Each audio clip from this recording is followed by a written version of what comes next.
Olá, seja bem-vindo a mais um vídeo aqui no canal do Colab. Meu nome é Andrei e hoje a gente vai fazer uma coisa que a gente chama de comparativo injusto. Eu vou comparar 3 modelos de câmera. Uma é essa câmera aqui da Elgato. Esta aqui, ó, uma webcam na verdade, né? Da Elgato. Bem bacana, bem legal. Outra é essa webcam aqui, que é uma câmera PTZ da Neo-ID. E a outra é essa Blackmagic Pocket 4K com a lente cine 25mm que tá me filmando agora. Para você que é ansioso e André, eu quero imagens de comparativos, vou colocar comparativos agora para você ver, né, das 3 câmeras, para você notar a diferença. Mas lá pro meio, pro final do vídeo, lá a gente vai entrando, vou colocar outras imagens e outros testes aqui em baixa luz, alta luz, pra gente ter uma noção mais ampla também desses comparativos. Por que que eu resolvi fazer esse vídeo? Porque muitas vezes, dando consultoria para... Muitas vezes não. Todas as vezes que eu vou dar consultoria para quem está montando seu estúdio de podcast, seu estúdio de videoaula, seu estúdio de gravação, consultoria online, a gente marca um horário aqui, senta, conversa. Os contatos estão aí na descrição. Se você quiser também uma consultoria para montar seu estúdio, Andrei, webcam, eu posso montar meu estúdio com webcam? Será que serve montar meu estúdio com webcam? Eu tô afim de montar meu estúdio com webcam, porque essas câmeras DSLR, você recomenda uma mirrorless, tipo uma ZV-E10, que é uma câmera boa de entrada da Sony, ela vai me custar, sei lá, no mínimo 5 mil, 6 mil reais. E a webcam que eu vejo aqui da Elgato custa R$1.000. E eu quero ter um podcast para começar, tipo, eu não tenho tanta grana e tal, será que vale a pena? E a minha resposta é sempre a seguinte, né? Eu sempre recomendo as câmeras mais profissionais possíveis, porque eu acho que qualidade para live faz diferença, você sente o peso dessas câmeras. Mas assim, se você está começando e você não tem dinheiro, você tem que ir com o dinheiro que você tem. E aí essas opções de webcam, elas se tornam opções viáveis, né? Você com os seus 5 mil, 10 mil reais, montar um estúdiozinho de podcast. Eu, na minha cidade, vou contar até um caso aqui, ó. Vou fazer uma declaração, um disclaimer, por exemplo. Eu já tive cliente que não entende de câmera, não é audiovisual, ele é cliente, certo? E ele gravou comigo um curso, e aí depois ele gravou outro curso com um estúdio que tinha só webcams. Porque na cabeça dele é tudo câmera, gravou meu curso e tal, ou é mais barato, eu vou pro cara mais barato, né? Enfim, tem uma série de filosofias sobre isso, de apresentar qualidade para cliente e tal, mas enfim, chegou uma hora que acho que a grana apertou para ele e ele ficou, pô, vou contratar o Andrei, que é mais caro, mas ele vem com câmera de cinema, tudo mais, aquela performação toda, ou eu alugo um estúdiozinho aqui que tem só webcam, mas cobra um preço mais baratinho, entrega um negócio ali gravado no OBS e tal, enfim, né? Fica honesto. E aí o cliente foi pro webcam. Então, assim, às vezes, né, a gente tá numa pilha de qualidade, mas tem a utilidade, tem sua utilidade. Eu sempre falo pro pessoal da consultoria, assim, dá pra montar estúdio só com podcast, só com câmera webcam? Dá. Você perde algumas coisas, ganha algumas coisas. E é por isso que eu resolvi gravar esse vídeo hoje, para mostrar o que é que você ganha, o que é que você perde. Agora, um adendo, eu não sou muito fã de comparativo de câmeras que colocam só imagens. Tipo, iPhone, pá, a imagem assim, a Red, Komodo, a imagem assim, e aí faz aquele comparativo de imagem por imagem. Por que que eu não sou muito fã? Eu acho que tem um valor, claro. Dá um guia, dá um norte, mas muita coisa vai de quem tá filmando, vai de quem tá gravando, vai de como a pessoa configurou a câmera, como a pessoa configurou o equipamento, como a pessoa transformou aquele arquivo, fez o color grade, né? Tem essas variáveis também. E essas variáveis somam muito na hora de você, de fato, escolher o seu equipamento, escolher o que é melhor, o que é pior para você na sua realidade. Então é isso, pessoal. Vamos começar, né? Já coloquei imagens aí. Vou começar falando um pouquinho desses 3 modelos de câmeras que a gente pegou. O primeiro modelo vai ser essa webcam da Elgato, que eles chamam de Facecam. Eu acho que já deve ter uma versão Pro, uma versão 4K dessas dessas webcams. Mas, assim, eu peguei a Elgato Facecam Prime. Ela grava em 1080p a 60 frames por segundo, ou seja, 60 fps. E o interessante aí é que com webcams, normalmente, né, elas têm uma abertura de amplitude muito grande, porque ela não é feita para você gravar podcast, ela não é feita para você gravar transmissão ao vivo, tá? Ela é feita para você comunicar na frente do notebook, é para você botar bem próximo do rosto e pegar tudo. Então, normalmente, elas vão ser bem abertas à imagem, vão ser bem grande-angulares. Não são câmeras que se você deixar num canto da parede, ela vai pegar o seu quarto, a sua sala, ela vai pegar todo o ambiente. Celulares também tem um aspecto parecido, porque a pessoa precisa filmar aqui, né? De uma distância bem... Você precisa fazer uma selfie, você precisa pegar tudo, então ela vai ter uma lente grande angular. E a webcam também tem esse aspecto parecido. E no que é que isso faz diferença? Tipo, se ela tiver uma abertura muito grande e você quiser filmar 2 pessoas num podcast, ótimo. Mas se você pegar uma pessoa só, fica um negócio meio estranho, porque parece que a câmera fica muito distante. E, enfim, normalmente câmeras mais profissionais você consegue colocar, ela fica com, sei lá, fica melhor enquadrada. Eu acho que fica um negócio muito... Toda vez que eu vejo alguém fazendo um podcast com webcam, fica um ângulo muito grande, muito aberto, né? Eu tenho sempre essa impressão. A conexão dela é USB, né? Você pluga ali um USB, pluga no computador e acabou, já era. Aliás, todas essas 3 câmeras, tirando a Neo ID, são conexões USB. Tirando a PTZ da Neo ID. A PTZ da Neo ID, se eu não me engano, é USB... Até olhar aqui. É um USB daqueles de impressora, eu esqueci qual tipo do USB. Eu vou colocar aqui na tela o nome. Mas é aquele USB, sabe, de impressora? Aqueles cabos mais grossos, aquela entrada do USB mais grossa e tal. Mas funciona também do mesmo jeito, mas é só pra ver que é tudo plug and play. Não tem muita complicação, né? Então, instalar esses equipamentos é tudo tranquilo. Pelo que eu li, essa lente da Elgato tem uma distância focal menor de 30 centímetros. Então, assim, para bater o foco, você tem que estar 30 centímetros da câmera. Se estiver mais próximo ainda, ela não vai conseguir focar, né? Ela vai dar uma desfocada e tal, né? Então, a partir de 30 centímetros, você consegue ter o rosto focado, que é mais ou menos essa distância que você fica do computador para o notebook quando está fazendo uma videoconferência, né?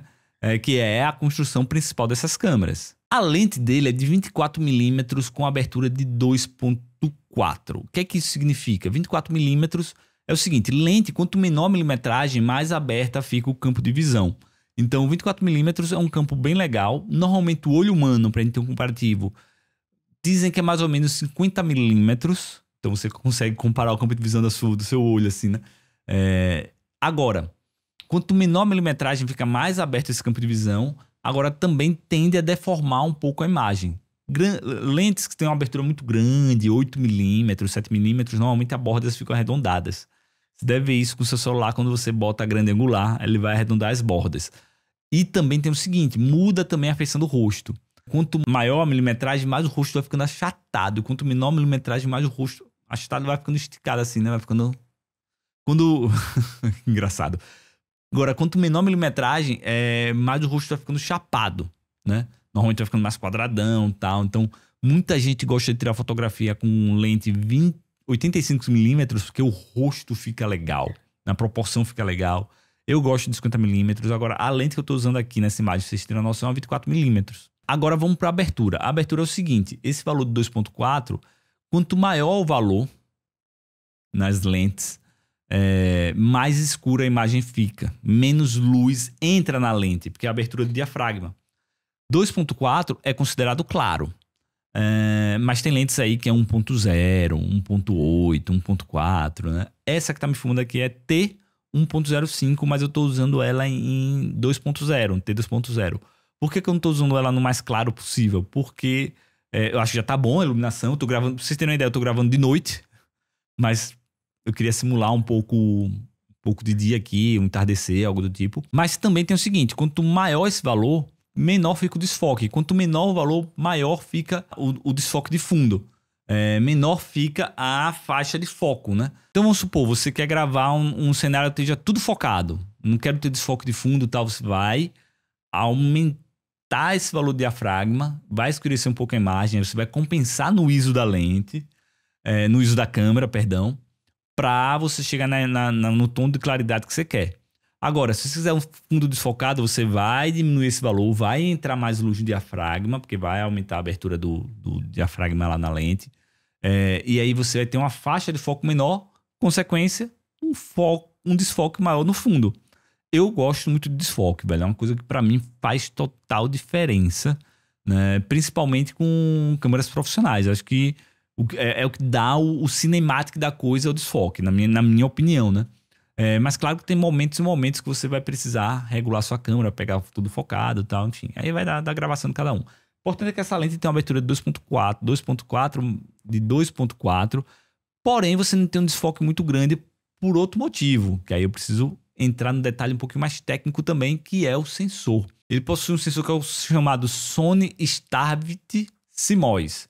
CMOS é um padrão de sensor. Antigamente você tinha o CMOS e CCD. E aí, com o passar do tempo, as câmeras mais atuais vão só lançando no CMOS. Não vamos entrar nesse detalhe aí, porque é muita informação técnica nesse vídeo. Mas o ponto é que esse é um sensor mais atualizado. E achei engraçado, é uma câmera Elgato com sensor Sony, né? E é porque eu falei que não vai ter o desfoque de fundo, porque esse sensor ele vai ficar pequeno comparado a outras câmeras. E quanto maior o sensor, melhor ele vai absorver luz e vai trabalhar aquela imagem. Então, sensores muito pequenos vão ter dificuldades em gravar com baixa luz. Você vê que o celular até hoje, baixa luz é um desafio para muitos celulares, né? Mesmo com essa evolução absurda que eles estão tendo. O ponto que eu quero dizer é o seguinte, é porque a abertura de... Você botou aqui é 2.4 aqui, mas a da lente é 2.4 e não ficou a mesma coisa. É por causa do sensor, que vai processar a imagem de um jeito. Outro fator aqui também legal aí de se comparar em webcams, que é com relação à taxa de cores. Quantas cores vai ter? Essa webcam da Elgato, ela vai ter uma taxa de bits de 10 bits. O que isso significa, Andrei? Que ela vai produzir até 1 bilhão de cores, né? Tem todo um cálculo para isso, mas normalmente você vai ter 8, 10, 12 bits nas câmeras. 8 vai fazer, se eu não me engano, 16 milhões de cores.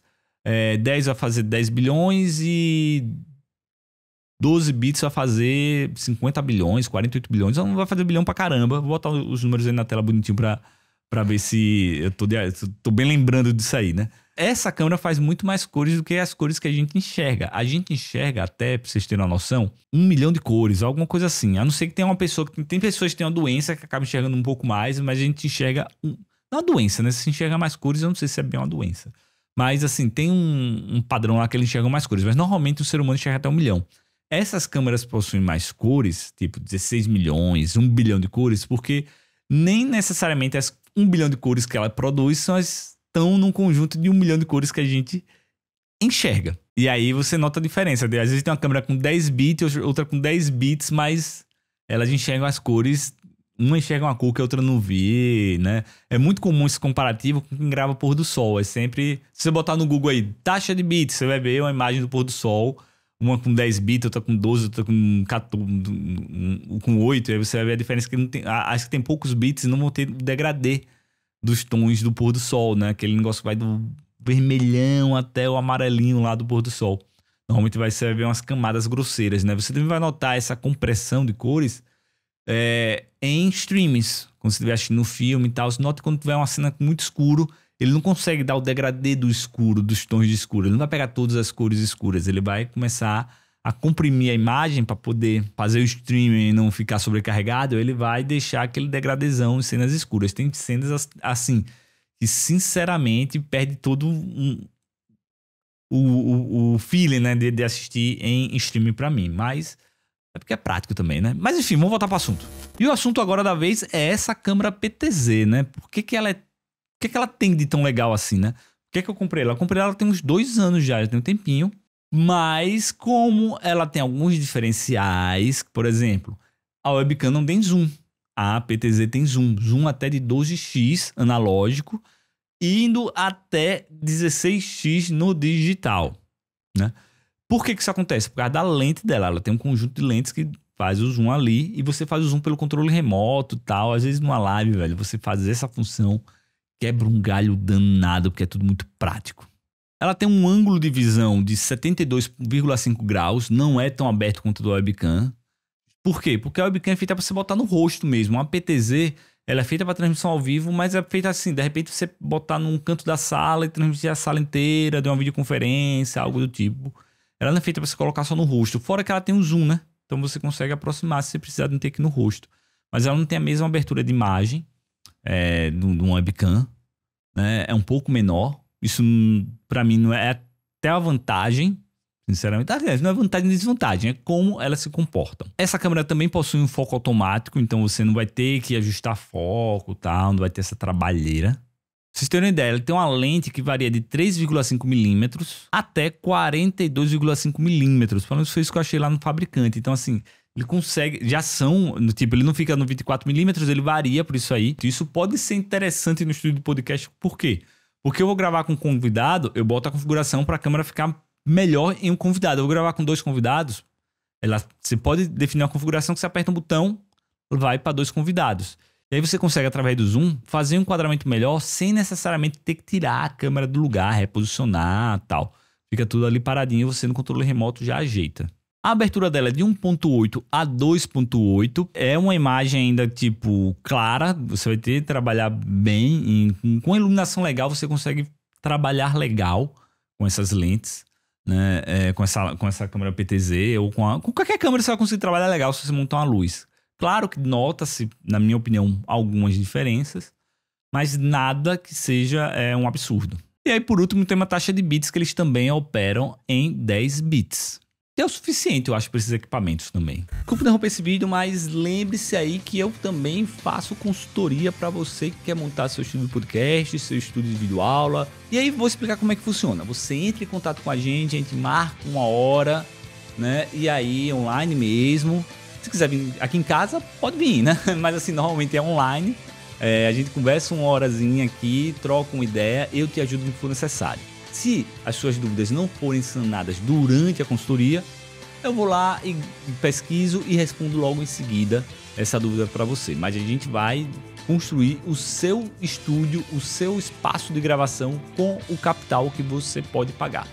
Vai lá, os links estão na descrição. Por último, vou falar um pouquinho aqui da Blackmagic para live. Andrei, a Blackmagic para live não é a mesma coisa que você está me gravando aqui, não? Não. Quando eu estou gravando, eu estou gerando um arquivo chamado Blackmagic RAW. Esse arquivo é pesado. Para vocês terem uma noção, eu gravo aí com um SSD acoplado à câmera. Um SSD de 500 GB. Por quê? Porque o arquivo é muito pesado. Rapidamente, qualquer gravaçãozinha dá 100, 200 GB aqui no arquivo, né? Por que isso? Porque o arquivo vai ter muita informação bruta. E aí eu vou poder na edição trabalhar melhor o color grading, trabalhar melhor as correções. Ah, eu errei o ISO, troco o ISO na edição. Eu errei o balanço de branco, troco o balanço de branco na edição, né? Você consegue alterar esses valores porque o arquivo RAW, o arquivo bruto, permite isso. Para live, eu não vou ter arquivo bruto. Eu vou ter o quê? A saída HDMI da câmera. E a saída HDMI da câmera é diferente do que ele está gravando no cartão de memória do arquivo bruto. Totalmente diferente. Para vocês terem uma ideia, essa câmera grava 4K, 60 FPS, arquivo RAW, tudo massa, tudo pesado. Agora para live é 1080p a 60 FPS no máximo. Não que live a 1080p seja o problema. Eu acho que a maioria das lives dos podcasts usa live a 1080p porque é um negócio menos pesado, você garante que a conexão ali da live seja mais estável, né? Quem sabe no futuro a gente começa a ver live 4K, porque o boom da live deu o quê? De uns 5 anos pra cá, né? Então essa tecnologia vai chegando aí. Eu acho que no futuro a gente vai ver, vai ser comum ver live 4K, mas hoje em dia uma galera faz live 1080p, é só a resolução. A resolução não é o principal fator de qualidade no equipamento, existem N fatores. Um desses foi a taxa de bits que eu coloquei aqui. Inclusive, eu gravei um vídeo sobre como escolher uma boa câmera para live. Eu vou colocar o card aqui também para vocês assistirem. É um vídeo assim de meia hora que eu detalho tudo, velho, que você precisa entender na hora de comprar uma câmera para ver se ela é boa para live ou não. A Blackmagic tem um sensor que é o sensor micro 4/3. Ele capta bem baixa luz, é o sensor de cinema, é uma câmera de cinema, né? Mas ele tem um fator de crop muito alto. A maior desvantagem dessa câmera, na minha visão, é esse sensor. Porque não é um sensor full frame. Se fosse um sensor full frame, eu não teria o fator de crop. E o fator de crop do micro 4/3 é alto. É um fator de crop de 1.8 ou 1.9, se eu não me engano. E aí, qualquer lente que eu coloque aqui, eu vou colocar a 24mm, ele vai se comportar como se fosse uma lente, quase uma lente de 50mm, numa câmera full frame. Eu comprei uma 25mm para essa lente, para essa câmera, foi a lente que eu comprei da 70 Artisans, uma 25mm, porque eu queria comprar uma 50 ou a 35, mas comprei a 25 por causa do fator de crop. Porque se eu comprasse a 25 numa full frame, ia ser uma abertura massa de imagem. Eu consegui botar e ia pegar praticamente esse quarto, o dobro do que eu tô pegando aqui praticamente, o dobro do que eu tô pegando aqui de abertura. Então, assim, isso se torna desvantagem se a gente for comparar com outras câmeras full frame. Agora, voltando ao tema live, tem outro detalhe aqui também que essa câmera tem, que talvez as webcams não tenham, a PTZ não tem, que é a quantidade de stops dinâmicos. Ele tem até 13 stops. A gente chega mais ou menos até 21. E o que são esses stops? É a capacidade que a gente tem de encontrar o tom mais claro e mais escuro da câmera. Qual a distância entre esses dois tons? Quanto mais amplo, tipo, quanto mais for o escuro que ele alcança e mais for o claro que ele alcança, tudo numa imagem só, torna a imagem muito mais natural. Você consegue gravar com a janela ao fundo, não estourar tanto. Eu acho que as câmeras mais profissionais no futuro vão evoluir muito nessa quantidade de stops, para que pareça ser um negócio que você não precisa ter tanta gambiarra de luz se for gravar no ambiente com fundo muito claro, né? Pra você ter uma ideia, a taxa de bits deles, de cores que ele vai gerar, é a mesma das outras duas câmeras, tanto da webcam quanto da PTZ.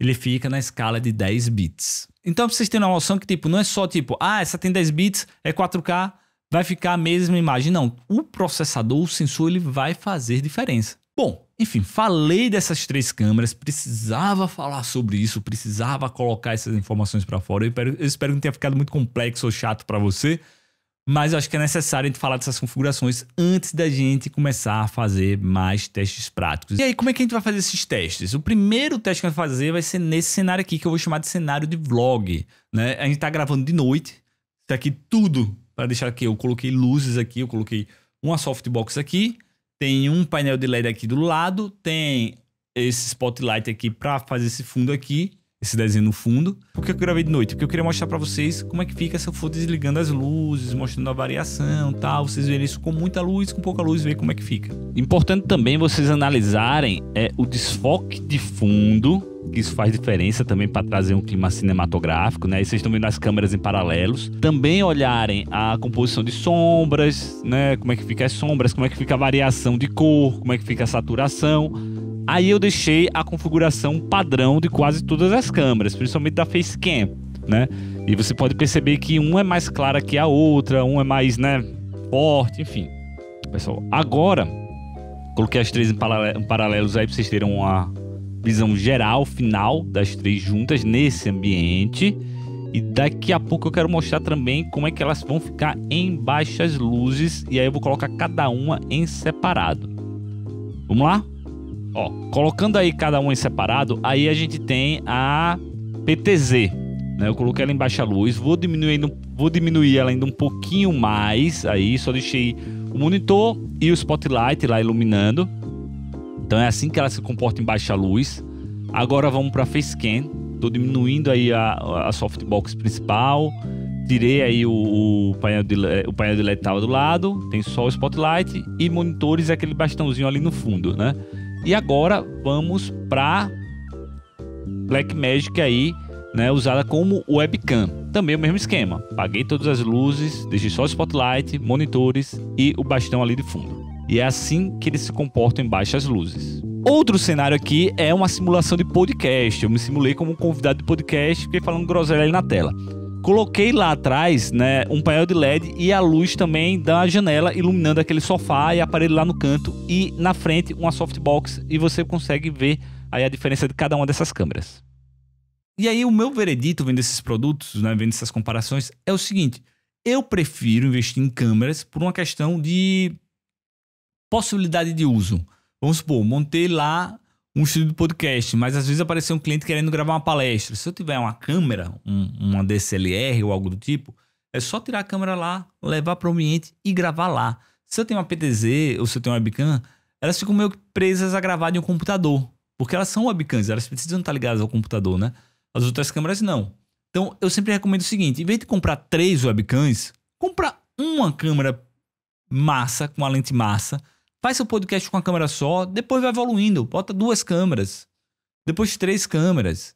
Mas assim, você vai ter uma câmera de qualidade para fazer não só o trabalho de produção de podcast, mas como outros conteúdos. De repente, que eu falo para todo mundo, né? Você vai montar um estúdio de podcast, não monta só um estúdio de podcast para podcast, monta para conteúdo. Porque aí você vai conseguir, até para tirar foto, para gravar vlog, para gravar curso, para gravar o que aparecer lá para você gravar. Você vai ter essa portabilidade. Você faz só uma salinha pequenininha e atocha uma mesa, uma TV e faz só podcast de mesa, seu espaço fica limitado e você perde a oportunidade de ganhar rendas com outras coisas.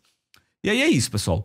Minha opinião é essa. Agora, se você acha que dá pra fazer com a webcam, que tem que fazer com a webcam, faz com a webcam, vai ser feliz, velho. Você não vai estar cometendo uma decisão errada, você vai estar cometendo a decisão que você achou melhor pro seu negócio, pro seu entretenimento, pro seu conteúdo, né? A gente não pode julgar a pessoa porque tem a minha câmera é melhor, a minha é pior. Como eu falei, eu perdi cliente aí pra webcam, velho, e tá tudo certo, e é assim que funciona. Tem um que prefere a câmera de cinema e a gente vai seguindo em frente. Outro detalhe aí que você tem que lembrar é que as câmeras têm configurações, então as configurações que eu fiz nos testes, você pode fazer diferente, pode fazer melhor, de repente você montou um setup de luz que você achou mais interessante, que o meu você achou, não gostei como o André montou a luz, eu vou montar uma luz diferente. Lembrando que o que faz impacto na qualidade de fato é luz, que você vai ter controle sobre temperatura, sobre tonalidade, sobre intensidade de luz, né? Então isso vai fazer muita diferença também, como você monta a sua composição de luz. Não trata esse teste como um veredito para, não, vou escolher essa, vou escolher aquela, não. Trata isso como, aqui tá aqui um guia, tá aqui uma noção. E aí você fazer sua compra com mais maturidade, que é o que eu desejo aqui pro canal. Falando em compra com maturidade, lembre-se que eu posso dar consultoria para você para te ajudar mais ainda se ficou mais dúvidas. Coloca aí no comentário qual foi o teste que você mais gostou, se você acha necessário fazer mais testes, qual foi a webcam que você trouxe mais resultado, qual é a câmera que você usa, qual é a câmera que você quer usar também. Pra você me falar, pô, ele me mostrou só da webcam e tá tudo bem. Se tiver alguma outra câmera que você queira fazer comparativo, coloca aí também nos comentários aí que eu vou ver se eu consigo encontrar alguém que tenha, né, pra gente fazer esse comparativo e dar até mais maturidade na hora de fazer sua compra. Lembrando que os links da consultoria estão aqui na descrição, vai lá dar uma olhada, tanto o e-mail quanto a conta lá do Instagram para você entrar em contato. E é isso aí, pessoal. E aí, para vocês não ficarem sozinhos, eu vou deixar vocês com um vídeo maravilhoso para você entender mais de transmissão ao vivo, que é o comparativo aqui, ó, vou botar aqui uma explicação de o que torna uma câmera para live boa, quais são os aspectos técnicos, especificações técnicas que você precisa saber para comprar sua câmera de transmissão ao vivo com mais maturidade. Eu espero que esse vídeo tenha sido útil para você. Muito obrigado pela atenção e até o próximo vídeo.